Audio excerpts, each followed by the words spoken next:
আসসালামু আলাইকুম।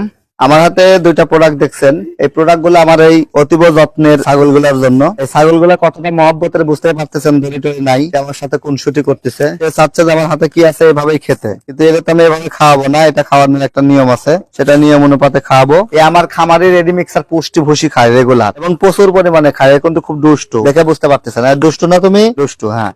দেখছেন কি মহব্বত। যাই হোক, এখন আমি আপনাদেরকে জানাবো আমার হাতে আছে হচ্ছে লিসো স্টিম, এটা আছে হচ্ছে অ্যাডভান্স ভেট। এগুলো কি কাজ করে এগুলো আপনাদের জানা দরকার। লিসো স্টিমটাতে আছে হচ্ছে লিসোজাইম 230 মিলিগ্রাম, প্রতি 1 গ্রামে 230 মিলিগ্রাম আছে লিসো স্টিম, এবং প্রতি 1 গ্রামে ভিটামিন সি আছে 100 মিলিগ্রাম, প্রতি 1 গ্রাম লিসো স্টিমে ভিটামিন ই আছে 100 গ্রাম, অ্যালুমিনিয়াম আছে 50 গ্রাম, ম্যাগনেসিয়াম আছে 50 মিলিগ্রাম, জিঙ্ক আছে 50 মিলিগ্রাম। সহজ কথাই হচ্ছে প্রতি 1 গ্রামে এই মিলিগ্রাম গুলো আছে। তাহলে আমরা টোটালে পাচ্ছি হচ্ছে 150, 200, 350, 580 গ্রাম, অর্থাৎ 50% প্লাস, প্রায় 60% এই উপাদানগুলো আছে। বাকিগুলো অন্যান্য ক্যারিয়ার আছে। তো এটা হচ্ছে প্রতি 1 গ্রাম লিসো স্টিম 2 থেকে 3 লিটার পানিতে যদি আপনি ছাগল, গারল, হাঁস, মুরগি, কবুতর, যত ধরনের গবাদি পশু আছে এগুলোকে যদি প্রতিদিন একবার অন্তত খাওয়াতে পারেন, তাহলে আলহামদুলিল্লাহ আপনার খামার নেওয়ার কোনো টেনশন নাই। হাঁস, মুরগি, ছাগল, গারল, কবুতর থেকে শুরু করে যত ধরনের আপনার গবাদি পশু আছে সকলের যত্নে আপনি এটা যদি দেন, তাহলে এদের এই যে স্ট্রংনেস পাবেন। দেখছেন এর এনার্জিটা, দেখছেন কত এনার্জি, এরকম এনার্জি পাবেন।